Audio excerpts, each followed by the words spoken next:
Hello बच्चों, कैसे हो। आज हम स्टार्ट करेंगे क्लास 9th सब्जेक्ट साइंस और इसका सैंपल पेपर नंबर 1। पहला सैंपल पेपर करेंगे जो सीबीएसई की वेबसाइट में अवेलेबल है। हम इसका सैंपल पेपर करेंगे क्लास 9th का।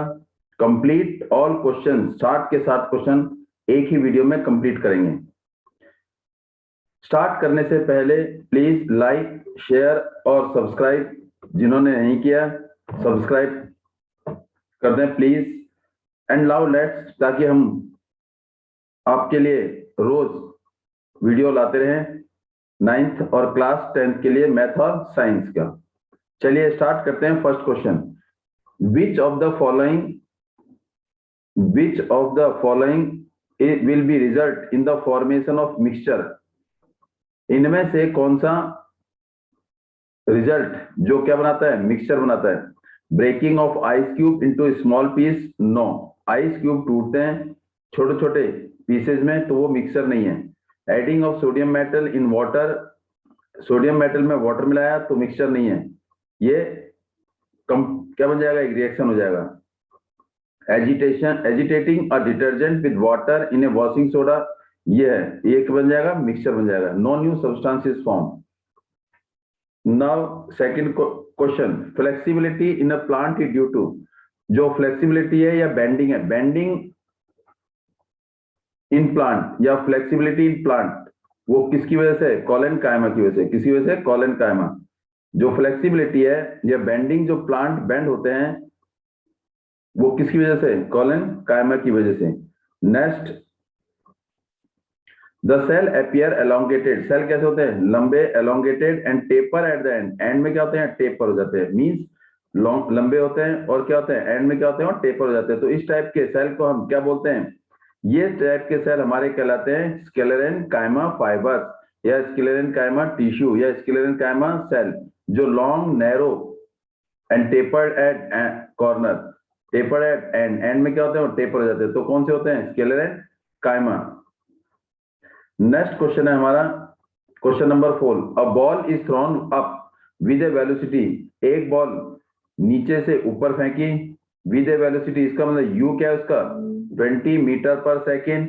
और जब ऊपर फेंकी तो कुछ देर बाद वो रुक गई तो उसकी फाइनल वेलोसिटी क्या हो जाएगी, 0।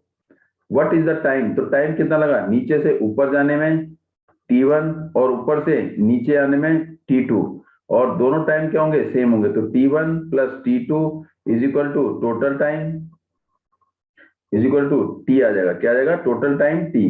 तो t1 और t2 दोनों आपस में क्या होंगे, इक्वल, क्योंकि जितना टाइम ऊपर जाने में लगा उतना ही टाइम नीचे आने में लगा। तो हमारे पास जो टोटल टाइम है t1 प्लस t2 होगा। तो हम निकालेंगे टाइम। तो अगर कोई पत्थर नीचे से ऊपर फेंकते हैं तो उसमें एक्सकेलरेशन किसकी वजह से होता है, अर्थ की वजह से। तो a is equal to g, और वो क्या होगा, -10 मीटर पर सेकेंड स्क्वायर। तो v मेरे पास 0 है, u मेरे पास 20 है, a या g मेरे पास 9.8 या 10 मीटर पर सेकेंड है। वैसे होता क्या है, 9.8 मीटर पर सेकेंड स्क्वायर। अगर नीचे से ऊपर फेंकते हैं तो g की वैल्यू माइनस, और ऊपर से नीचे आता है, अगर नीचे से ऊपर फेंकते हैं तो g इज इक्वल टू -9.8, और अगर ऊपर से नीचे फेंकते हैं तो g is equal two plus 9.8, और यूनिट क्या होगी इसकी, मीटर पर सेकेंड स्क्वायर।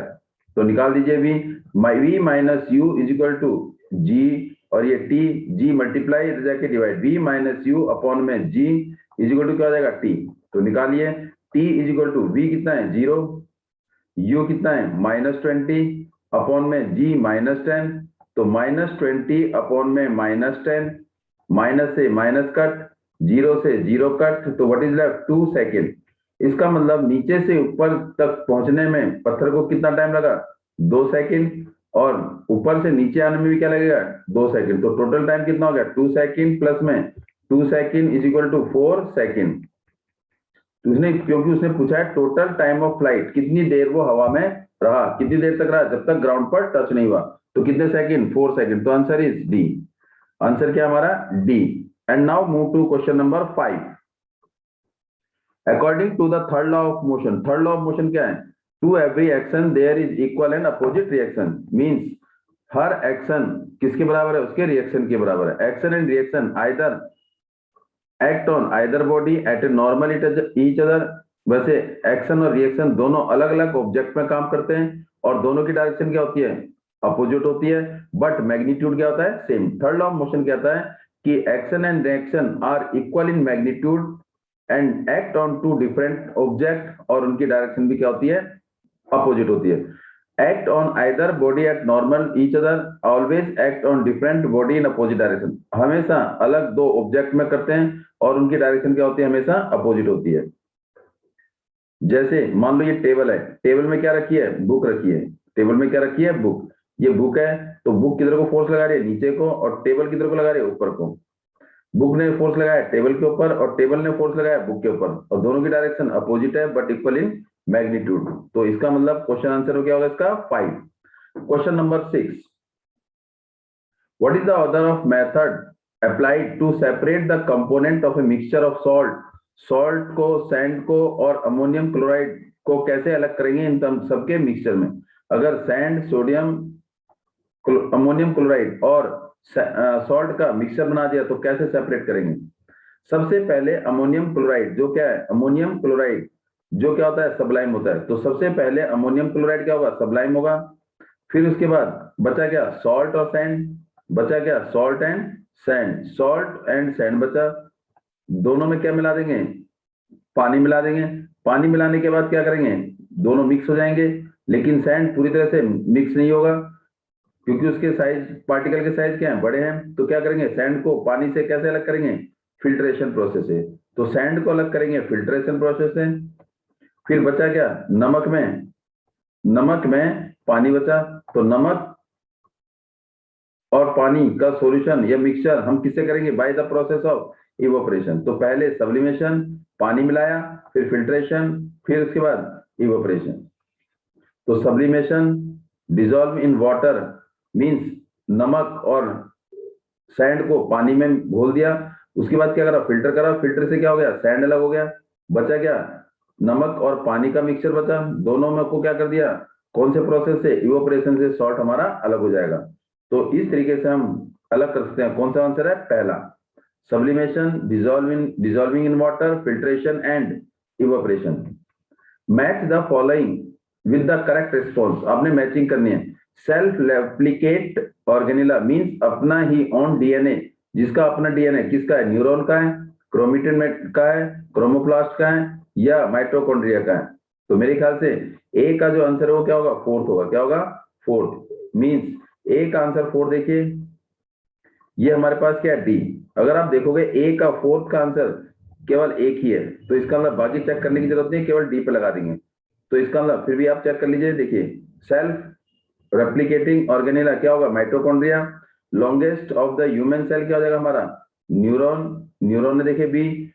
फिर उसके बाद कलर्ड प्लास्टिक क्या होता है हमारा? क्रोमोप्लास्ट। और थ्रेड लाइक स्ट्रक्चर हमारा होता है क्रोमेटिन मटेरियल। इसको मैं पहला अगर आंसर ठीक है और रिपीट नहीं हो रहा है, अगर रिपीट होता तो हम आगे आंसर चेक करते हैं। वैसे इसकी जरूरत नहीं है। कलर्ड प्लास्टिक, क्रोमोप्लास्ट और ये क्रोमेटिन। एक आंसर ठीक है तो बाकी चेक करने की। तो इसका आंसर क्या है हमारे पास? D. Question number 8, the name of the tissue responsible for the movement of our body. हमारी बॉडी में जो मूवमेंट है वो किसकी वजह से? वो हमारा मस्कुलर टिश्यू की वजह से। किसकी वजह से? Due to the muscular tissue. Muscular tissue हमारी बॉडी के अंदर मूवमेंट करने में हेल्प करता है। A body is said to be rest. कोई ऑब्जेक्ट रेस्ट पर कहता है, कहता है कि मैं रेस्ट पर हूं। कैसे? क्योंकि उसकी पोजीशन कभी चेंज नहीं होती। किसके रेस्पेक्ट में? टाइम के रेस्पेक्ट में, या किसके रेस्पेक्ट में? सराउंडिंग के रेस्पेक्ट में। जब कोई ऑब्जेक्ट अपनी पोजीशन टाइम के रेस्पेक्ट में, सराउंडिंग के रेस्पेक्ट में चेंज नहीं करता है, उसे हम बोलते हैं rest. Its position does not change with respect to the time of the observation. तो इसका आंसर क्या है हमारे पास? ये तो पहला ही आंसर आ गया, ए। 9th का आंसर क्या है हमारा? ए। मूव करेंगे क्वेश्चन नंबर 10। अब देखो मैचिंग वाले में हमेशा पहला मैच कर दीजिए, बाकी अगर रिपीट है तो दूसरा चेक करिए, अदरवाइज चेक करने की जरूरत नहीं है। Match the following with the correct response. आपने मैचिंग करनी है। बोलिए। एनर्सिया। एनर्सिया क्या होता है? जिसकी टेंडेंसी क्या होती है? Natural tendency of an object to be in state of rest और इन मोशन। उसकी मर्जी है वो रेस्ट में रहना चाहती है या मोशन में रहना चाहती है। इसका मतलब इनर्शिया क्या है? कुछ करने का मन नहीं करता, जो अपनी मन मर्जी। तो इसका मतलब inertia is a natural tendency. तो आंसर क्या है इसका?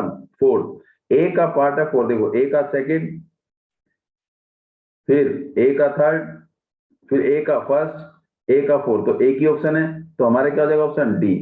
बस देखने की जरूरत है, अगर रिपीट होता तो हम दूसरा भी चेक करते, फ्रिक्शन भी चेक करते, तो हमारे को चेक करने की जरूरत नहीं है। तो इनर्शिया क्या है? वैसे डेफिनेशन क्या है इसकी? Natural tendency of an object to be in state of rest or in motion until no external force act on it। यह टेंडेंसी टू डू नथिंग, कुछ करने का मन नहीं है, अपने आप करेंगे जो कुछ करेंगे। तो इसका मतलब क्या है? 10 क्वेश्चन। 11 मूव करते हैं हम। The substance is x. X एक सब्सटेंस है जिसको किसमें डाल दिया? टेस्ट ट्यूब में डाला, और उसमें क्या है? पानी है। उस टेस्ट ट्यूब में पानी है, और उसमें क्या है? ग्राउंडेड अरहर की दाल है। उसमें ये पता लगाना, to test the presence of mental yellow, means उसमें जो येलो कलर है उसके कितना है, उसके बारे में पता लगाना है, क्या है या नहीं है। The colour solution change. अब कलर जो है वो क्या होता है? चेंज हो जाता है। इसका मतलब येलो से किस में तो कलर चेंज होता है? पिंक में। तो पिंक में जो कलर चेंज होता है वो किसकी वजह से होता है? एसिड की वजह से। किसकी वजह से? Acid change the colour into pink. किसमें? पिंक में। तो कौन सा है? Carbonic, NaOH, HCl, H2O। देखिए ये भी एसिड है, ये तो बेस है, ये भी एसिड है। अब इसमें एसिड कौन सा होगा? कौन सा? Strong acid. तो HCl होगा। क्या होगा? HCl। Next question. तो इसका मतलब HCl जो है हमारा येलो को पिंक में कलर चेंज कर देता है। The functional unit of Golgi apparatus. Golgi apparatus is the cell organelle है। Golgi apparatus is cell organelle. तो इसकी सबसे छोटी यूनिट, बेसिक यूनिट क्या है? सिस्टेरेनी है। बेसिक यूनिट जिसे फंडामेंटल यूनिट ऑफ किसकी? गोल्गी अपरेटस की सबसे छोटी यूनिट, वो क्या हमारी? सिस्टेरेनी है। Next question, question number 13। फिर मैचिंग आ गया, एक चेक कर लीजिए। Match the following with the correct response. आपने नीचे जो है जितने भी है सबको मैच करना है with the correct response. Aerenchyma. Aerenchyma क्या आता है? Aerenchyma type of parenchyma which present in the aquatic plant and help to float. और उनको क्या करता है? फ्लोट करने में हेल्प करता है। तो एरिनकाइमा क्या है हमारे पास? Help in float due to the upward force exerted by liquid on the object. जो फ्लोट होने में हेल्प करते हैं, और जो प्रॉपर्टी फ्लोटिंग करती है उसकी करेक्टरिस्टिक को क्या बोलते हैं? बायोन्सी। तो एरिनकाइमा क्या है? बायोन्सी थर्ड, फर्स्ट ए का थर्ड, फर्स्ट थर्ड। तो हमारे पास सेकंड, ए का सेकंड, ए का फोर्थ। तो थर्ड किस में आ रहा है? बी में आ रहा है। तो बी आंसर है इसका। आंसर इज बी, क्योंकि कोई रिपीट नहीं है। ये हमारा 13 का आंसर बी है। Move to question number next. ऐसा यूनिट ऑफ फोर्स सबको पता है। यूनिट ऑफ फोर्स क्या होता है? न्यूटन। क्या होता है? Newton. F is equal to ma। अगर आपसे पूछे 1 न्यूटन क्या होगा? Mass of 1 kg produce an acceleration of 1 metre per second square. अगर 1 किलोग्राम का एक ऑब्जेक्ट है, उसके अंदर अगर एक्सेलरेशन कितनी है? 1 मीटर पर सेकेंड स्क्वायर, तो इसका मतलब उसके अंदर कितना फोर्स लगा? 1 न्यूटन फोर्स लगा। तो unit of force is newton. Unit of force is newton. Question number 14। Now move to question number 15।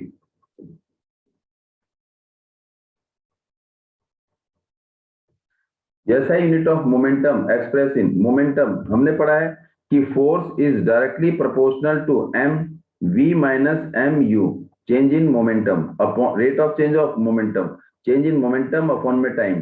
तो F इज इक्वल टू, ये क्या होगा? m कॉमन आ गया, v माइनस यू अपॉन में t, और साथ में क्या आ गया? एक कांस्टेंट आ गया। तो क्या करेंगे? Cross multiply F into T. Constant की वैल्यू यहाँ पर k लेते हैं, तो क्या आएगा हमारे पास? m v minus you, k ले लिया। चलो, तो मोमेंटम ये रहा। तो क्या होता है? मास का यूनिट क्या होती है? किलोग्राम मीटर पर सेकेंड, लेकिन यहाँ पर मीटर पर सेकेंड नहीं है। तो इसका मतलब चेंज इन मोमेंटम की यूनिट, और इसे हम बोलते हैं इम्पल्स। क्या बोलते हैं इसे? Impulse. Impulse is the force which act for a short period of time. तो इसकी यूनिट क्या होगी? फोर्स की यूनिट न्यूटन और टाइम की यूनिट सेकेंड। तो मोमेंटम की यूनिट या तो किलोग्राम मीटर पर सेकेंड होती है या न्यूटन सेकेंड। तो न्यूटन सेकेंड ऑप्शन है, yes it is the B answer. या F into T is equal to change in momentum. Momentum की unit kilogram metre per second, और वो किसके बराबर है? F dot T. F की यूनिट न्यूटन, टाइम की यूनिट सेकेंड। तो इसका मतलब इसका ऑप्शन क्या हो गया हमारे पास? न्यूटन सेकेंड हो गया। Question number 16।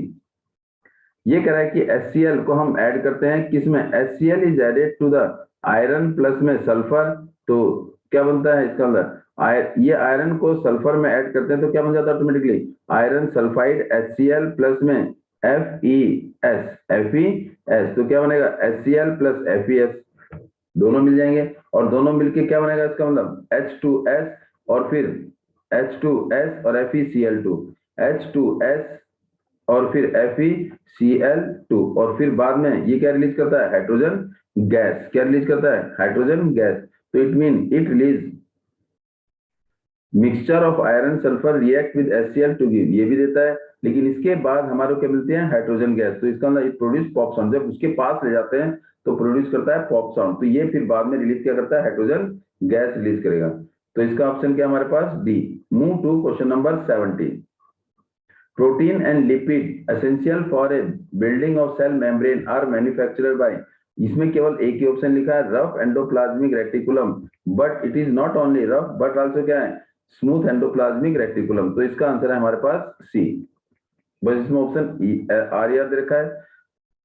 Meristematic tissue in the plant, meristematic tissue क्या होते हैं, वो टिश्यू होते हैं जो help in growth of the plant, plant की ग्रोथ में हेल्प करते हैं, और ये कहाँ प्रेजेंट होते हैं, जहां पर सेल डिवाइड होता है, मींस लोकलाइजिंग एंड डिवाइडिंग सेल, ये क्या है, डिवाइडिंग सेल कहलाते हैं, क्या कहलाते हैं, डिवाइडिंग सेल, तो इसका मतलब मेरिस्मेटिक टिश्यू प्लांट क्या होते हैं, प्लांट में वो क्या होते हैं, लोकलाइज्ड एंड डिवाइडिंग, मींस वो ग्रोथ और डेवलपमेंट और डिवाइड में क्या करते हैं, हेल्प करते हैं। क्वेश्चन नंबर 19 का बी, अ कार यूनिफॉर्मली एक्सलेरेटेड, एक कार एक्सलेरेट यूनिफॉर्मली कहां से, 18 किलोमीटर पर आवर से, 18 किलोमीटर पर आवर से किस में गई, कितनी स्पीड होगी इसकी, 36 किलोमीटर पर आवर, कितने सेकंड में, 5 सेकंड में, तो उसका एक्सलेरेशन निकालना है, क्या निकालना है, तो ये क्या हो जाएगा मेरे पास u, और ये क्या हो जाएगा v, और ये क्या हो गया टाइम, तो निकाल दीजिए। u कितना है 18 किलोमीटर पर आवर, इसको किस में चेंज करेंगे, मीटर पर सेकंड में, 1 kilometre per hour is equal to क्या होता है 5/18 मीटर पर सेकंड, कैसे, 1 किलोमीटर में 1000 मीटर और 1 आवर में 3600 सेकंड, तो 0 से 0 0 से 0, तो 2 5 जा और ये 18, तो 5/18 आ गया, तो क्या लिखेंगे 18 इंटू में 5/18, और ये क्या होगा 18 से 18 कट बचा क्या 5, तो 5 मीटर पर सेकंड, फिर फाइनल वेलोसिटी वो कितनी है 36 किलोमीटर पर आवर, तो इसका मतलब 36 किलोमीटर पर आवर को मीटर पर सेकंड में 5/18, 18 1 जा 18 2 जा, 5 को 2 से मल्टीप्लाई 10 मीटर पर सेकंड, ये u है और ये v है, और टाइम कितना है 2 सेकंड, टाइम कितना है 2 सेकंड, तो a निकाल दीजिए, a का formula what is a is equal to v minus you upon में t, और v कितना है 10 माइनस 5 अपॉन में t कितना है 5, 10 में से 5 गया 5/5, this will cut is equal to 1 metre per second square, तो आंसर क्या आ गया हमारे पास 1 metre per second square, B answer है। अब कोई जी तो ऊपर माइनस में रखा है, तो 1 मीटर ऊपर पावर किधर जाएगी, ऊपर जाके ये माइनस हो जाएगी, तो हमारे पास ये क्वेश्चन नंबर है 19। मूव टू करेंगे question number 20। Action and reaction force are act in, action और रिएक्शन दोनों किस पर एक्ट करते हैं, दो डिफरेंट ऑब्जेक्ट में करते हैं, दो different on different bodies, on different bodies, तो कौन सा ऑप्शन है इसका B. Next 21, which of the following has smell of rotten egg, सड़े हुए अंडे की जो स्मेल आती है वो किस में आती है, हाइड्रोजन सल्फाइड में, किसमें, हाइड्रोजन सल्फाइड में, तो हमारा आंसर क्या है ए है। Question number 22, identify the correct statement, आपने क्या बतानी है जो बिल्कुल स्टेटमेंट सही है, 4 ऑप्शन है इसमें से आपने करेक्ट स्टेटमेंट बतानी है।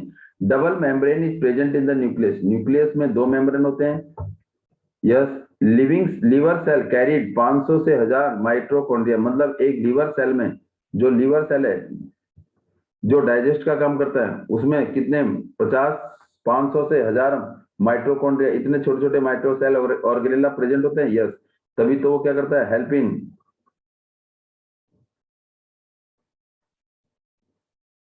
हाँ हेल्पिंग डाइजेस्ट वुड। अगला क्या कर रहा है, would contain the largest amount of cellulose, क्या वुड में सेलुलोज की अमाउंट सबसे ज्यादा होती है, सेलुलोज मीन सेलुलोज किसमें प्रेजेंट होता जाता है, डेड सेल में, किसमें, डेड सेल में, और सेलुलोज वुड क्या है वुड में ज्यादातर क्या है, डेड सेल है, तो इसका मतलब वुड जिसमें डेड सेल ज्यादा है और डेड सेल ज्यादा होने की वजह से उसमें सेलुलोज की क्वांटिटी सबसे ज्यादा है, तो इसका मतलब ए भी सही है, बी भी सही है और डी भी सही है, तो मैं क्या सी भी सही है, तो इसका मतलब ऑल ऑफ दिस, तो ऑप्शन क्या आएगा बी, 22 का ऑप्शन बी। मूव करेंगे question number next, question number 23, primary growth of किसका, प्लांट का। प्लांट की जो सबसे पहले जो ग्रोथ होती है वो कहाँ होती है, एपिकल पार्ट में, और कहाँ पर, इंटरकैलरी मींस लीव्स के बेस पर, base of the leaves, apical और इंटरकैलरी, ए और बी। तो हमारे पास ऑप्शन क्या होगा, ए और बी मीन सी ऑप्शन होगा, क्या होगा, सी, 23 का ऑप्शन सी। तो प्राइमरी ग्रोथ प्लांट के अंदर टिप ऑफ द रूट या सूट या intercalary means on the base of the leaves means gap between node and internode, तो ए और बी इज द करेक्ट जो प्राइमरी ग्रोथ में प्लांट में हेल्प करते हैं। Question number 24, which of the following is true? A curved line in a speed time graph mean non-uniform motion? क्या अगर straight line है तो यूनिफॉर्म मोशन, और non uniform motion speed time में नॉन यूनिफॉर्म मोशन होता है, no, non uniform नहीं होता है, क्योंकि स्पीड टाइम अगर स्लोप आ रही है तो एक्सलेशन, और अगर नॉन यूनिफॉर्म मोशन कर्व में कौन सा बताता है, डिस्टेंस और टाइम का, ये होता है डिस्टेंस और टाइम के बीच में जो स्पीड बताएगा वो क्या होगा, non uniform motion. Curve line in a velocity time graph mean uniform acceleration, yes, A is false and B is true, तो इसका मतलब ऑप्शन क्या हमारे पास, ए ऑप्शन है। Now move to question number 25. The correct statement about the object moving along a straight path with an एक object किस में मूव कर रहा है, स्ट्रेट पाथ में, तो उसके अंदर क्या होनी चाहिए, एक्सलेरेटेड मोशन होनी चाहिए। एक्सलेरेशन मोशन कब होता है, जब वेलोसिटी चेंज होती है, means a is equal to v minus u upon में t, means change in velocity with a given interval of time, तो velocity keep on changing, right, speed भी चेंज, हाँ स्पीड भी चेंज है, force उस पर हमेशा एक्ट करेगा, यस, क्योंकि किसी ऑब्जेक्ट की स्पीड अगर चेंज हो रही है, किसी ऑब्जेक्ट की स्पीड चेंज हो रही है, स्पीड चेंज का मतलब चाहे वो स्पीड बढ़ रही है या स्पीड घट रही है, तो इसका मतलब some force act on it, उसके उस ऑब्जेक्ट में कोई ना कोई क्या लग रहा है, फोर्स लग रहा है, तो इसका मतलब हमारा ए बी सी हमारे कौन सा ऑप्शन है, ए भी सही है, बी भी सही है और सी भी सही है, तो ए बी सी, तो ऑप्शन कौन सा होगा, B, option is B.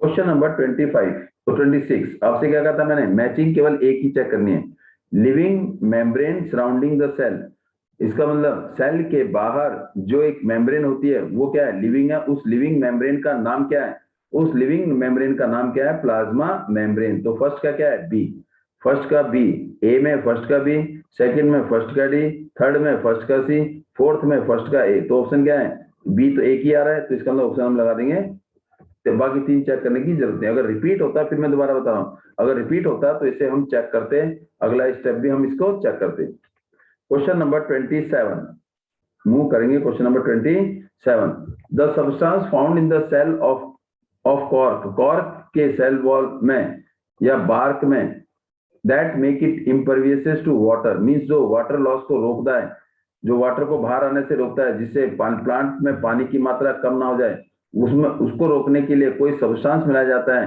Cork में या बार्क ऑफ ट्री में, उस सब्सटेंस का नाम क्या है, क्यूटिन, लिग्निन, सुब्रिन, लिपिड, उसका नाम क्या है, suberin is the chemical used in किसमें, सेल वॉल या डेड सेल में या बार्क में, जिस कौन सा सुब्रिन, कौन सा सुब्रिन यूज होता है, तो आंसर क्या है हमारे पास, सी ऑप्शन है। Question number 28, the function of upper and lower layer of the leaves cell in the leaves, leaves के अंदर एक ऊपर लेयर होती है और एक क्या होती है, लोअर लेयर होती है, उसका काम क्या है, उसका काम protect the inner part, yes, दोनों लेयर का काम क्या है, उसके पार्ट को बचाना, अंदर इंटरनल पार्ट को बचाना, और क्या काम है उसका, सिंथेसाइज फूड बनाने का काम नहीं है, क्योंकि सरफेस ऑफ द लीव्स पर क्लोरोप्लास्ट होते हैं, उनका काम होता है भोजन बनाना, रेगुलेट द वाटर कॉन्टेक्ट, हाँ वाटर कॉन्टेक्ट को क्या करता हो, रेगुलेट करता है, यस, और एक्सचेंज ऑफ गैस, जब वाटर को रेगुलेट करता है तो, और इसके अलावा क्या है, एक्सचेंज ऑफ गैस भी होता है, किसकी वजह से, upper part and lower part of the cell, तो आंसर क्या हमारे पास, ए सी और D, A C D, answer क्या हमारे पास, D, option is D, option क्या हमारे पास, डी, तो 28 का ऑप्शन है डी। मूव करते हैं question number 29, outermost layer of the human cheek cell wall, cheek cell की जो आउटर लेयर है, जिसे सेल मेम्ब्रेन या सेल वॉल बोलेंगे, क्या बोलेंगे उसे? लिविंग है तो इसका मतलब ह्यूमन है, तो इसका मतलब सेल वॉल नहीं होगा, क्या होगा? Cell membrane. Outermost of the human cheek cell क्या बोलेंगे हम? सेल मेम्ब्रेन मीन ये B, plasma membrane, plasma membrane. और जो लिविंग सेल पे जाता। Question number 30, question number 30, which of the following is the example of uniform motion? Uniform motion का मतलब है equal distance covered by an object in equal interval of time. अगर एक बराबर दूरी बराबर समय में कोई ऑब्जेक्ट कवर कर रहा है तो उसे हम क्या बोलेंगे? Uniform motion. Motion of A car in A busy road, अगर बिजी रोड में कार चल रही है तो इसका मतलब उसकी स्पीड कम ज्यादा होगी, इसका मतलब यूनिफॉर्म मोशन नहीं होगा। अच्छा, motion of A satellite around the planet, satellite को भेजा और प्लेनेट के चारों तरफ चक्कर लगा रहा है तो उसका मतलब क्या होगा? उसकी स्पीड यूनिफॉर्म ही होगी, ये सही है। Motion of the moon around the earth, उसकी स्पीड, मून की स्पीड ना कम ना ज्यादा होती।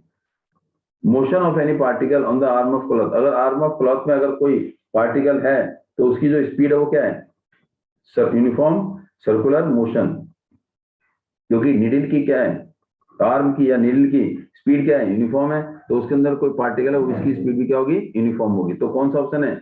B C D. तो option is B C D हमारा कौन सा है? डी ऑप्शन है। कौन सा है? डी। अब क्वेश्चन नंबर 32, 31 सॉरी, 31 क्या कह रहा है? व्हेन, अब असर्शन रीजन वाले हैं, अगर आपका ए और आर दोनों करेक्ट है, ए और both are true, R is the correct explanation of A, अगर आर ए का करेक्ट एक्सप्लेनेशन है तब ए लगाएंगे। अगर करेक्ट एक्सप्लेनेशन नहीं है, अगर लेकिन ए रीजन जो है असर्शन का करेक्ट एक्सप्लेनेशन नहीं है और ए और बी दोनों क्या होंगे? ट्रू होंगे, तब हम क्या लगाएंगे? B option. अगर ए फॉल्स है, ए ट्रू है और आर क्या है? फॉल्स। अगर ए ट्रू है, आर क्या है? फॉल्स, तो हम क्या लगाएंगे? सी। क्वेश्चन नंबर डी में क्या कह रहा है? A is false, R is true, तो ए तो फॉल्स नहीं है, ए तो क्या है? अगर मान लो फॉल्स है और आर क्या है? ट्रू है, तो कौन सा ऑप्शन लगाएंगे? डी ऑप्शन लगाएंगे। क्या लगाएंगे? डी।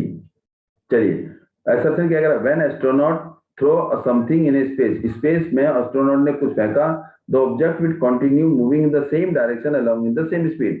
क्योंकि हमने पता है कि स्पेस में एनवायरमेंट दिए, नो ग्रेविटेशनल फोर्स, तो इसका मतलब कंटिन्यूसली क्या करता रहेगा? मूव करता रहेगा विद द सेम स्पीड, ना उसकी स्पीड कम ना उसकी स्पीड ज्यादा। क्यों? क्योंकि एस्ट्रोनॉट में एयर के पार्टिकल या पार्टिकल नहीं है जो फ्रिक्शन कर सके। तो असर्शन इज करेक्ट, असर्शन हमारा क्या है? Assertion is correct.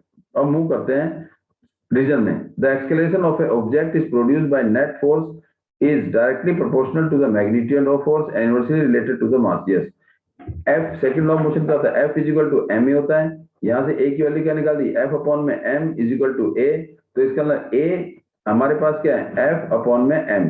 तो it mean A is directly proportional to F और A is inversely proportional to E. A is inversely, acceleration क्या है? फोर्स के डायरेक्टली प्रोपोर्शनल है और इनवर्सली प्रोपोर्शनल किसके है? मास के। किसके? मास के। मास के वो इनवर्सली प्रोपोर्शनल है। तो चेक करते हैं क्या करें? Acceleration of an object would have produced by a net applied force directly related to the magnitude of force and inversely related to the mass of the object। वही कह रहा है कि F जो है या A जो है, acceleration is directly proportional to the force and inversely proportional to the product of or to the mass, reciprocal of the mass। तो इसका मतलब assertion is correct, reason is correct, but reason is not the correct explanation of A। तो हमारा option क्या आएगा? B option होगा। क्या होगा इसका?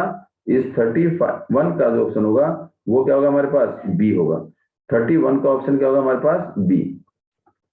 क्वेश्चन नंबर 32 मूव करेंगे। क्वेश्चन नंबर 32 पे, और सेल वोमिटिंग, वोमिटिंग का मतलब है जो शरीर में से मटेरियल को निकालना, सब्सटेंस को निकालना। तो वोमिटिंग का मतलब वेस्ट मटेरियल को, एक तरह से ना, जो सेल भी क्या करता है? वेस्ट मटेरियल को निकालता है। वो cell vomiting process occur in the cell to remove the undigested substance, secretes hormones, enzymes and transport various substance. यही है कि सेल वोमिटिंग प्रोसेस वो है जो सेल जो है अनडाइजेस्टेड सब्सटेंस जिसकी सेल को जरूरत नहीं है वो निकालना हो, या कोई हार्मोन जो सीक्रेट होने में उनकी जरूरत नहीं है तो उसे हम, या एंजाइम रिलीज करना हो सेल के अंदर ही, या ट्रांसपोर्ट वेरियस सब्सटेंस, तो उसे हम क्या बोलेंगे? सेल वोमिटिंग प्रोसेस बोलते हैं। Yes, it is correct. तो assertion is right. Cell vomiting is the process by which the waste material from the cell are excreted through the plasma membrane by diffusion of vesicles containing the material need to be taken out of the body. इसका मतलब क्या, cell vomiting है क्या? Cell vomiting एक process वो है जिसमें cell से वेस्ट मटेरियल को निकाल दिया जाता है और प्लाज्मा मेम्ब्रेन डिफ्यूजन के मेथड से क्या करती है, को निकाल देती है और कुछ यूजफुल सब्सटेंस को अंदर आने देती है। तो इसका मतलब assertion is correct, reason is correct and assertion is the correct explanation of A. तो हम कौन से ऑप्शन में जाएंगे? ए ऑप्शन पर जाएंगे। Question number 33, most plant tissue are cell. हाँ, प्लांट में ज्यादातर सेल क्या है? डेड है। क्या है? डेड। बिल्कुल सही। अब डेड होने का कारण क्या है? Due to the sedimentary means जो प्लांट सेल है वो ज्यादा मूव नहीं करते, नो मूवमेंट मींस उनकी लोकोमोशन नहीं होती। क्यों नहीं होती? क्योंकि उनमें ज्यादातर सेल क्या है? डेड है। क्या है? Dead. That cell provide the mechanical strength more easily than the live ones and need less maintenance। क्योंकि ज्यादातर सेल होने डेड होने का कारण क्या है कि उसमें जो है एक तो मूवमेंट नहीं है, लोकोमोशन नहीं है, और वो केवल क्या प्रोवाइड करता है? मैकेनिकल स्ट्रेंथ प्रोवाइड करता है, और जिसमें मेंटेनेंस की रिक्वायरमेंट बहुत कम है। तो हम ये कह सकते हैं कि assertion and reason both are correct and reason is the correct explanation of A. तो हम किस ऑप्शन पर जाएंगे? ए पर जाएंगे।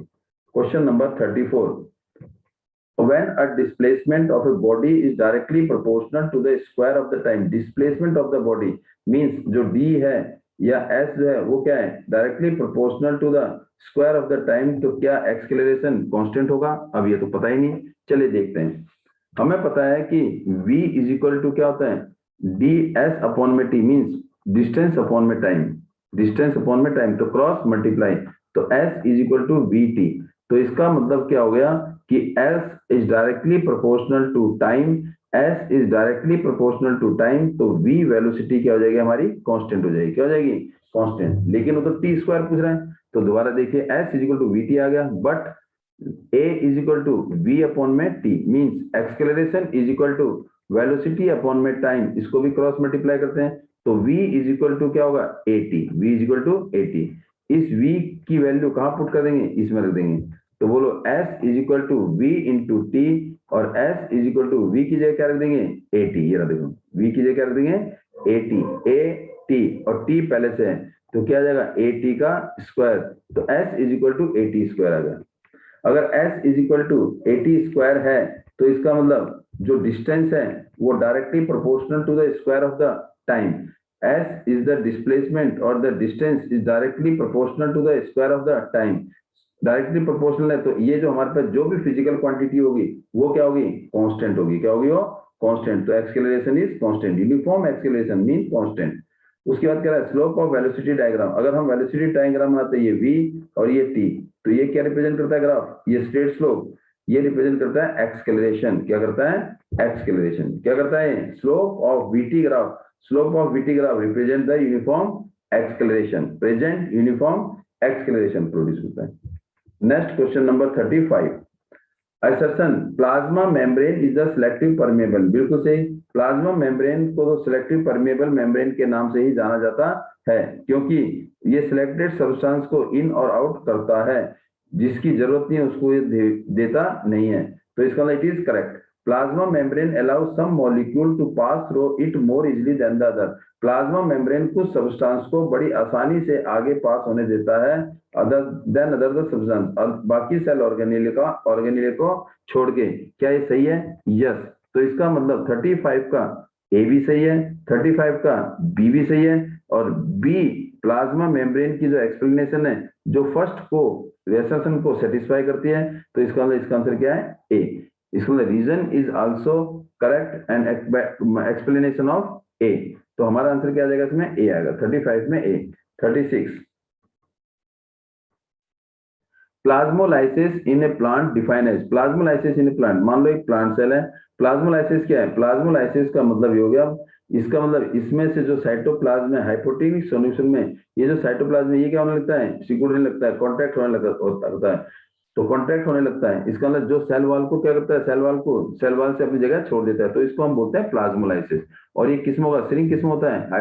हाइपरटोनिक सॉल्यूशन में। तो देखते हैं ब्रेक डाउन और लाइसिस। लाइसिस मतलब है टूटना, break down of plasma membrane in hypotonic solution. Hypotonic solution में होता है, या क्या होगा, shrinkage of cytoplasm in hypertonic, hypertonic solution में ये जो क्लोरोप्लास्ट है इसका क्या होता है, श्रिंकेज हो जाता है। तो ऑप्शन क्या आएगा हमारा पास, बी, जिससे वो सेल वॉल से अलग हो जाता है। तो ये हमारे पास आएगा B, shrinkage of cytoplasm. Next question है हमारा, when two substance A and B powdered together, A और B दोनों को क्या कर दिया, आपस में मोर्टार मींस कोल तार से मिला दिया, पेस्ट से मिला दिया, तो लार्ज अमाउंट ऑफ हीट क्या हुई, रिलीज हुई। A प्लस बी को मिलाया तो क्या रिलीज हो बेटे, ए भी बना, और क्या बना, हीट बन गई। क्या बन गई, heat. As a result of new substances form, heat release हुई और एक सब्सटेंस बन गया सी। क्या बन गया, सी।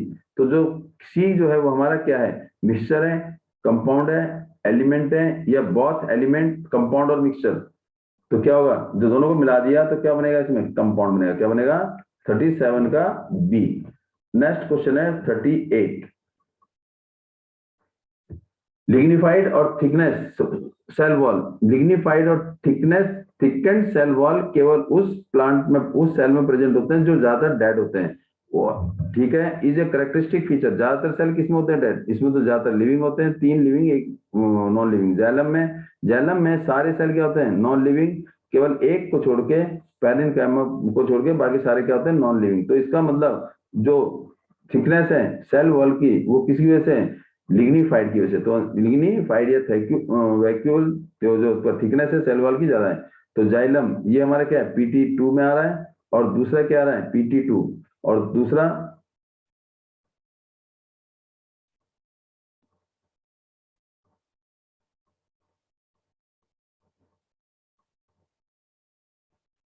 क्या है इसका मतलब ज्यादातर सेल क्या है इसमें, डेड है। तो आंसर क्या है इसका हमारा, जाइलम। और इसी टाइप का क्वेश्चन थोड़ा PT2 में भी है, प्लीज बी अटेंटिव। थोड़ा सा रिलेटेड क्वेश्चन आपके PT2 मींस टर्म 2 में, sorry. Question number 39, statement A, rocket can propel itself in vacuum. Vacuum में क्या रॉकेट प्रोपेल होते हैं, यस। जहां स्पेस वहां रॉकेट भेजे जाते हैं, सेंड किए जाते हैं। और स्पेस में एयर होता नहीं है, पार्टिकल नहीं होते, तो वो अपने आप क्या होता है, प्रोपेल, अपने आप घूमता है। Yes, it is right. और Newton third laws of is are universal, Newton के जितने भी लॉ हैं वो सब जगह, सब ऑब्जेक्ट के लिए एप्लीकेबल है। तो इसका मतलब ए, हमारा स्टेटमेंट ए भी ट्रू है और स्टेटमेंट बी भी ट्रू है। तो both A and B are true. तो आंसर क्या होगा हमारे पास, 39 का ऑप्शन होगा हमारे पास बी। 39 का ऑप्शन क्या होगा, बी होगा। अब मूव करते हैं क्वेश्चन नंबर 40 पर। Find the incorrect statement. हमने क्या निकालनी है, जो गलत है। Newton laws action and reaction, क्या कर रहे हैं, एक्शन और रिएक्शन दोनों न्यूटन लॉ के हिसाब से, जो थर्ड लॉ ऑफ मोशन है वो क्या होता है, एक्शन और equation, action and reaction equal in magnitude होता है, और they act in opposite direction, और they act on different object. ये सारे ठीक है, तो गलत बताना है। इक्वल इन मैग्नीट्यूड सही है, सेम बॉडी में सही है, एक्ट साइमल्टेनियसली सही है, एक्ट इन नहीं, एक्ट ऑन सेम बॉडी गलत है, एक्ट ऑन सेम बॉडी ये गलत है। एक्ट ऑन डिफरेंट बॉडी, इसमें क्या आएगा, डिफरेंट बॉडी। तो आगे हमने चेक करने की जरूरत नहीं। ये क्या होता है, दो डिफरेंट बॉडीज में एक्ट करता है। और यहाँ क्या लिखा है, सेम बॉडी। तो इसका मतलब हमारे पास ऑप्शन कौन सा है, बी ऑप्शन है। कौन सा ऑप्शन है, बी ऑप्शन है। Next question number 40। चलिए 40 क्या कह रहा है, 40 क्या कह रहा है, मैच मैच द फॉलोइंग। और आपको मैच के लिए क्या बताया था मैंने, कि आपने अगर पहला ऑप्शन अगर आपका सही है तो बाकी ऑप्शन देखने की जरूरत नहीं है। प्रोकैरियोटिक सेल क्या होते हैं, complete cell, remove the toxic substance, link between living and non living, या न्यूक्लियड। यस, प्रोकैरियोटिक सेल में जो न्यूक्लियस होता है वो नॉट वेल डिफाइंड होता है, तो इसका मतलब न्यूक्लियड है। तो ए का फोर्थ पार्ट, ए का क्या हमारा फोर्थ पार्ट, चेक करते हैं। A,4, A,फर्स्ट A4, ये F4, और A3, A2। तो इसका मतलब A4 मेरा एक ही है, वो क्या यहाँ पर है, बी पर। तो इसका मतलब हमारा ऑप्शन क्या हो जाएगा, बी। हमें बाकी चेक करने की जरूरत नहीं है। 42, which of the following plant tissue do not possess the protoplasm at the maturity। maturity means complete growth हो जाता है, तो उसके अंदर क्या होता है, do not possess, उसके अंदर प्रोटोप्लाज्म नहीं होता, मींस वो क्या हो जाता है, ऑटोमेटिकली डेड सेल बनने लग जाते हैं। तो किसमें, नॉट पोसेस एनी, क्या होगा, इसके अंदर डेड सेल हो जाएंगे तो किसमें होगा, डेड सेल किसमें होता जाता है, स्केलेरन कायमा में। किसमें होते हैं, स्केलेरन कायमा में। तो इसका मतलब ऑप्शन क्या होगा हमारे पास, डी। फिर 43 का मैच आ गया, मैचिंग द फॉलोइंग। तो हमारे पास पहला मैच करेंगे, friction, limited friction, sliding, rolling. तो बोलिए फ्रिक्शन क्या हमारा, when one object roll over the other, है तो फ्रिक्शन, लेकिन ये तो एक फ्रिक्शन का टाइप है।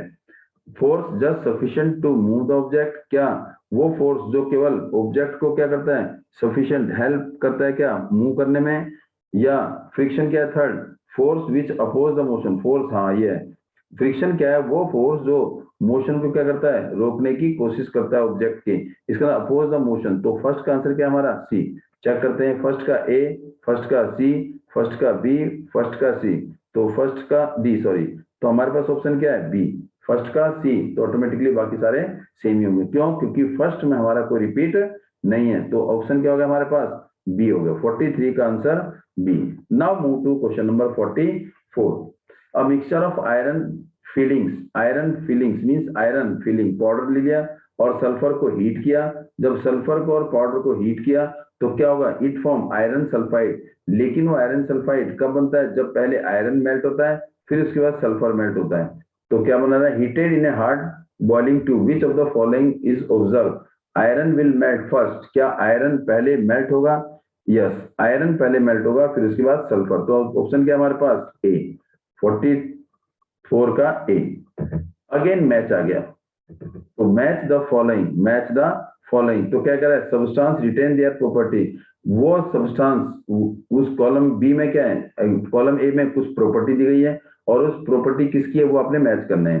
तो सब्सटेंस रिटेन देयर प्रॉपर्टी, जो सब्सटेंस है वो अपनी प्रॉपर्टी शो करते हैं, इसका मतलब अपनी प्रॉपर्टी किसमें शो करते हैं, एलिमेंट शो करता है, नो मिक्सचर शो करता है। मिक्सचर क्या है, इसका मतलब कंपोजिशन टू और more substance and the particle अपनी प्रॉपर्टी, सब्सटेंस अपनी प्रॉपर्टी शो करता है, रिटेन करता है। तो फर्स्ट का ऑप्शन बी, फर्स्ट का ऑप्शन बी। तो देखिए पेन कौन सा है, फर्स्ट का सी, फर्स्ट का बी, जिसका बी होना चाहिए। एक और देखते हैं, फर्स्ट का डी और फर्स्ट का ए, तो हमारा ऑप्शन क्या हो जाएगा, बी हो जाएगा, क्योंकि एक ही ऑप्शन है बी में। तो फर्स्ट का बी, तो हमारा आंसर क्या है इसका बी। 45 का आंसर है बी। 46 मूव करेंगे 46 पर।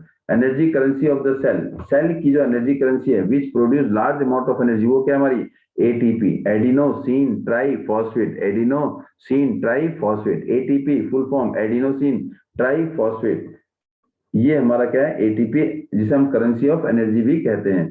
Cell wall of collenchyma, cell wall किसे बनाता है, सेलुलोज से। और collenchyma tissue evenly thickness due to, evenly thickness इसका मतलब उस सेल में क्या होते हैं, थिकनेस बराबर नहीं है। वो थिकनेस सेम नहीं होने का कारण क्या है, क्योंकि वो किससे बने हुए हैं, दोनों किससे बने हैं, सेलुलोज से और पैक्टिक केमिकल सब्सटेंस से बने हुए। मीन जो हमारा कोलेनकाइमा जिसकी वॉल थिकनेस इवनली नहीं है, इवन नहीं है, एक जैसी नहीं है, तो उस किसकी वजह से, सेलुलोज और केमिकल पैक्टिन की वजह से। तो 47 का ऑप्शन है हमारे पास A. 48 branch involuntary muscle fibre, involuntary muscles वो मसल्स होती हैं जो they do not work according to our will, जो हमारी इच्छा के अनुसार काम नहीं करती। तो कौन सी है, हार्ट है, कौन सी है, हार्ट है। और फाइबर्स है, तो फाइबर्स इसका मतलब हार्ट में ही पाया जाता है। तो ऑप्शन क्या है हमारा 48 का बी, डी सी। ये हमारे पास केस स्टडी के क्वेश्चन है। अगर आपके पास पेपर के टाइम समय हो तो आप केस स्टडी पहले पढ़ लेना, फिर उसके बाद आंसर देना। अगर टाइम नहीं है तो सीधा कहाँ जाओगे, क्वेश्चन पे जाओगे। अगर आ आता है डायरेक्ट तो लिख देंगे, नहीं आता है तो एक बार रीडिंग फिर कर लेंगे, पहले रीडिंग करने की जरूरत नहीं है। तो मैं आपको फिर भी रीडिंग कराता हूँ। An element is a basic form matter, element single substance made up of only one particle, वो क्या बनाता है, मैटर बनाता है। Matter anything which occupy space and has mass and cannot be broken into simpler substances by chemical reaction। हम element को क्या छोटे छोटे टुकड़ों में नहीं बांट सकते, क्योंकि वो क्या है, बाय केमिकल रिएक्शन से। क्यों, क्योंकि वो बहुत छोटा पार्टिकल है और एक ही पार्टिकल से, एक ही एटम से बना हुआ है। और एलिमेंट को हमने डिवाइड किया, एलिमेंट को हम तीन कैटेगरी में डिवाइड किया, एक मेटल, एक नॉन मेटल और एक मेटल, तीन कैटेगरी में। एलिमेंट को हमने तीन कैटेगरी में डिवाइड किए, मेटल, नॉन मेटल और मेटलॉइड। मेटल क्या होते हैं, जनरली बेसिक इन नेचर, और नॉन मेटल क्या होते हैं, एसिडिक इन नेचर। और मेटलॉइड जो एसिड और बेस मींस मेटल और नॉन मेटल दोनों के कैरेक्टरिस्टिक बताते हैं। एग्जांपल क्या करें मेटल का, गोल्ड, सिल्वर और कॉपर, गोल्ड, सिल्वर और कॉपर। इसका मतलब सबसे कम रिएक्टिव इसमें कौन है, गोल्ड है। फिर कौन है, सिल्वर है, फिर कौन है, कॉपर है। Example of non metal, non metal का एग्जांपल कौन सा है, हाइड्रोजन और oxygen, hydrogen oxygen iodine, hydrogen oxygen and iodine, ये क्या है, नॉन मेटल के example. Some element have intermediate properties between those metal and non metal, they are called metal. जो आपको पता है मेटल और नॉन मेटल के बीच में जिसकी प्रॉपर्टी मेटल की तरह भी बिहेव करती है और नॉन मेटल की तरह भी बिहेव करती है, उसे हम क्या बोलेंगे, metalloid. Metalloid are those element और the substance which show the property of metal as well as non metal। फिर उसके बाद क्या रहा कि कंपाउंड, मिक्सचर के बाद आ रहा है compound. Compound is a substance compose of two और more element chemically with one another in a fix proportion.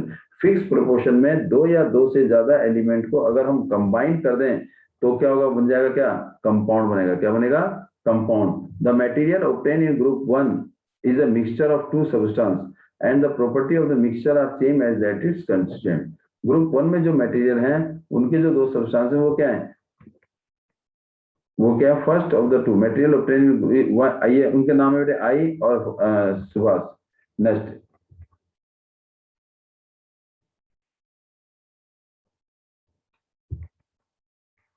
चलिए मूव करते हैं क्वेश्चन।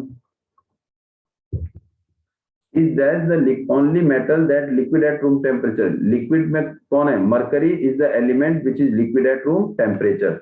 मरकरी क्या है, वो एलिमेंट है, वो मेटल है जो liquid at room temperature. 50 colourless gas, colourless gas और रोटन स्मेल, अभी आपने बताया था कलरलेस गैस कौन सी होती है, H2S, और जिसकी स्मेल कैसी आती है, रोटन एक्सडेव एंटी की तरह, तो कौन से ग्रुप में लाइक करते हैं, वो हमारा लाइक करता है सेकंड ग्रुप में। किसमें, सेकंड ग्रुप में। Next 51, the constituent of compound separated by, compound कैसे बनता है, chemically combination, chemical combination, chemically combination. तो उसको कैसे सेपरेट करते हैं, उसको हम सेपरेट करते हैं केमिकल रिएक्शन से और by passing of electric current से, मींस इलेक्ट्रोकेमिकल रिएक्शन और केमिकल रिएक्शन दोनों से करते हैं। 51 का आंसर हमारा क्या है, A. 52, who was the first scientist to use the term element. कौन सा साइंटिस्ट था जिसने एलिमेंट के बारे में पहले जानकारी दी। एलिमेंट के बारे में सबसे पहले जानकारी किसने दी थी, रॉबर्ट बॉयल ने। किसने दी थी, रॉबर्ट बॉयल ने दी थी। फिर उसके बाद 53 भी हमारा क्या है, केस स्टडी बेस है। तो plasma membrane is the outermost covering of the cell that separate the content of the cell from the external environment. इसको हम क्या बोलते हैं, प्लाज्मा मेम्ब्रेन को सिलेक्टिव परमेबल बोलते हैं, क्योंकि ये क्या करता है, सेपरेट करता है सेल को किससे, फ्रॉम एक्सटर्नल एनवायरनमेंट से। Plasma membrane allow and permit the entry and exist of some material out is through the osmosis और द डिफ्यूजन। जो प्लाज्मा मेम्ब्रेन जो सिलेक्टेड सब्सटेंस को एग्जिस्ट और एंट्री करता है वो किसके प्रोसेस से, ऑस्मोसिस या डिफ्यूजन के प्रोसेस से। ऑस्मोसिस क्या बेटे, is the passage of water from a region of high concentration through a selective permeable membrane, जिसे हम प्लाज्मा मेम्ब्रेन कहते हैं, to a low water concentration till the equilibrium reached. तो इसका मतलब ऑस्मोसिस क्या है, osmosis movement of water, movement of liquid water from a region of high concentration, जहां मात्रा ज्यादा है वहां से किधर की तरफ कम मात्रा में है, वो जाता रहेगा जब तक दोनों की स्टेट या दोनों की कंसंट्रेशन बराबर ना हो जाए। If the medium has exactly the same water concentration, अगर मीडियम में वाटर का कंसंट्रेशन सेल के बाहर और सेल के अंदर सेम है, तो इसका मतलब movement of water will not take place, there is no net movement of water across the cell membrane. फिर कह रहा है कि osmosis is a special case of diffusion through the selective permeable membrane. तो इसका मतलब ऑस्मोसिस ही एक diffusion का पार्ट है, जिसमें अगर उस डिफ्यूजन प्रोसेस में सिलेक्टिव परमेबल की जरूरत पड़ जाए तो वो डिफ्यूजन हमारा क्या कहलाता है, ऑस्मोसिस। तो diffusion is an important exchange of the gas and water in the life of the cell. In addition, cell also obtain the nutrient from the environment. तो इसका मतलब ऑस्मोसिस और डिफ्यूजन में ये फर्क है। ऑस्मोसिस केवल क्या करता है, movement of water from a region of high concentration to low concentration, और डिफ्यूजन जो है सॉलिड, लिक्विड और गैस तीनों को ले जाता है। लेकिन लिक्विड को ले जाने के लिए अगर एक मेम्ब्रेन की जरूरत पड़े तो वो प्रोसेस हमारा क्या कहलाता है, ऑस्मोसिस कहलाता है। चलिए question, diffusion, there is a spontaneous movement of the substance from a region of high concentration to high concentration to the low concentration. Low means high से लो, कौन सा ऑप्शन है, बी, हाई से low, from a region of high concentration to its concentration is low, कहां से, जहां उसकी concentration कम होगी वहां पर जाता है। Plasma membrane is flexible, flexible है और मेड अप ऑफ किससे, प्रोटीन और लिपिड से। फ्लेक्सिबल और लिविंग है। क्या ये plasma membrane selective permeable membrane भी कहते हैं, और क्या है, वेरी सॉफ्ट और फ्लेक्सिबल है, जो कोई भी शेप ले लेता है अपने फूड को एनगल्फ करने के लिए। प्लाज्मा मेम्ब्रेन यूनिसेलुलर में बड़ा काम करती है, क्योंकि फ्लेक्सिबिलिटी होने की वजह से वो कोई भी शेप ले लेती है। और क्या है ये, लिविंग, ये क्या है, लिविंग सेल है। तो कौन सा है, प्रोटीन एंड लिपिड। तो इसका मतलब प्लाज्मा मेम्ब्रेन किससे बनी है, प्रोटीन और लिपिड से। Means A B mean first and second. तो हमारा ऑप्शन क्या है, सी, फर्स्ट एंड सेकंड। ये फर्स्ट है, ये सेकंड, ये थर्ड और ये fourth. Question number 55, unicellular fresh water organism and most plant cell tend to gain water। Unicellular single cell organism या ज्यादातर प्लांट क्या करते हैं, वाटर को गेन करते हैं। वाटर गेन किससे, through the process of osmosis, absorption, या नन ऑफ दिस, ऑस्मोसिस से। और किससे, और अभी पढ़ा आपने, movement of water from a region of high concentration से लो कंसेंट्रेशन, तो किसका होता है बेटे, वो ऑस्मोसिस प्रोसेस होता है। Next, the cell wall shrink, shrink कब होता है, जब सेल के अंदर वाटर की कंसेंट्रेशन ज्यादा हो as compare to its surrounding. तो सेल जो श्रिंक होगा वो किसमें होता है, इसका मतलब हाइपरटोनिक में, आइसोटोनिक में, या हाइपोटोनिक में। किसमें श्रिंक होता है, हाइपरटोनिक में। हाइपरटोनिक में वो क्या करता है, पानी वाटर लूज करता है। क्या करता है, वाटर लूज करता है, जिससे वो क्या होता है, श्रिंक होता है। 57 to 60, ये भी क्या हमारा केस स्टडी की। केस स्टडी के आपके 3 क्वेश्चन है। When an object move in a circular path with a uniform motion, its motion is uniform circular motion। अगर कोई ऑब्जेक्ट एक सर्कुलर पाथ में मूव कर रहा है विद ए यूनिफॉर्म मोशन, और उसकी स्पीड क्या है, सेम है, फिर भी उसके अंदर मोशन क्या होगी, एक्सकेलरेटेड मोशन होगी। क्यों होगी, क्योंकि हर पॉइंट पर उसकी डायरेक्शन चेंज हो रही है। Direction of the motion change an every point in circular path. अब देखिए क्वेश्चन नंबर 57 का आंसर क्या है। Which one of the following most likely not in the case of uniform circular motion। Uniform circular motion में के लिए कौन सी, ये 4 ऑप्शन है, कौन सा सही नहीं है। Motion of hour hand of a dial clock, circular uniform है। Motion of a racing car on a circular track में कोई रेसिंग कार मूव करती है तो उसकी स्पीड क्या हो जाती है, कम हो जाती है। तो इसका मतलब कौन सा ऑप्शन होगा हमारे पास, बी होगा। बस बाकी देखने की जरूरत है नहीं, अगर एक से ज्यादा होता तो नीचे आपको ऑप्शन दे देता। Question number 59, a train moving on A track below image through the speed is constant, direction of the speed. तो क्या करें, is changing continuously, the train is exhibiting. उसका मतलब उसकी जो एक प्लेन ट्रैक पर मूव कर रही है उसकी स्पीड जो है क्या हो रही है, चेंज होती जा रही है। लगातार उसकी स्पीड क्या हो रही है, चेंज हो रही है। नहीं, speed is constant, sorry, speed क्या है उसकी, कांस्टेंट। स्पीड क्या है, कांस्टेंट है। तो इसका मतलब जब स्ट्रेट पाथ में मूव कर रही है, स्पीड अगर उसकी कांस्टेंट है तो इसका मतलब एक्सेलरेशन क्या होना चाहिए, 0 होना चाहिए। लेकिन उसने एक पॉइंट कहा है, direction of motion is changing. Direction क्या हो रही है, हल्की हल्की सी चेंज हो रही है, हर पॉइंट पे क्या हो रही है, चेंज हो रही है।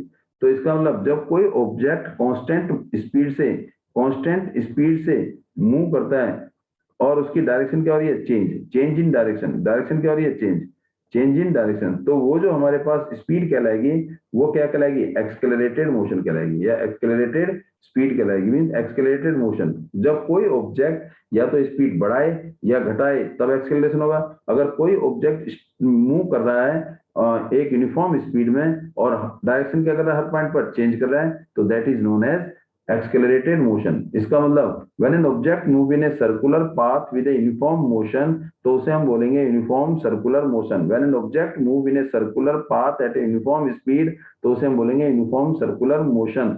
और साथ में क्या बोलेंगे, uniform circular motion is always क्या होगा, accelerated motion. Uniform circular motion, uniform circular motion, uniform circular motion is always क्या होगा, एक्सकेलरेटेड मोशन। क्या होगा, एक्सकेलरेटेड मोशन होगा, हमेशा एक्सकेलरेटेड मोशन होगा।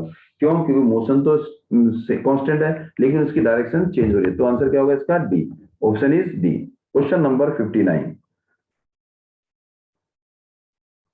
अ cyclist go around a circular path. एक साइकिल चला रहा है, वो कैसे रास्ते पे गया, सर्कुलर पाथ में। यहाँ से स्टार्ट किया है और यहाँ पर ही आ गया, ए से स्टार्ट किया वापस ए पर ही आ गया। कितने मिनट में, time is equal to 2 minute. 2 minute का मतलब है हमारे पास टाइम 2 इंटू 60 क्या आएगा 120 सेकेंड। इसका मतलब जो टाइम लिया उसने सर्कुलर पाथ को कवर करने के लिए 2 मिनट मीन 120 सेकेंड लिए, जबकि उसका रेडियस कितना है 105 रेडियस इज इक्वल टू 105। तो एक चक्कर लगाने में उसको डिस्टेंस कवर कितना करना पड़ा, distance covered is equal to 1 round means number of round into में सरकमफ्रेंस। तो नंबर ऑफ राउंड कितना है पता नहीं है, तो एक ही चक्कर लगाया और सरकमफ्रेंस क्या होगा 2 पाई r, ये क्या होगा हमारा डिस्टेंस हो गया, क्या हो गया डिस्टेंस। तो स्पीड क्या निकालने हमारे को, speed is equal to distance upon में टाइम, डिस्टेंस अपॉन टाइम।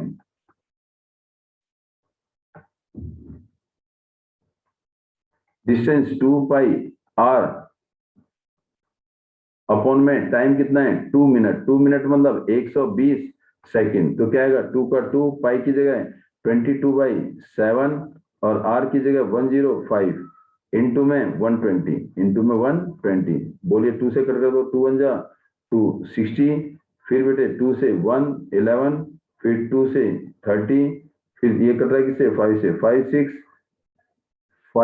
5 2 जा और 5 1 जा, तो ये क्या रहा है 3 2 जा और 3 7 जा, ये 7 से ये 7 कट बचा क्या 11 अपॉन में 2, 11 अपॉन में 2 का मतलब हो गया 5.5 मीटर पर सेकेंड।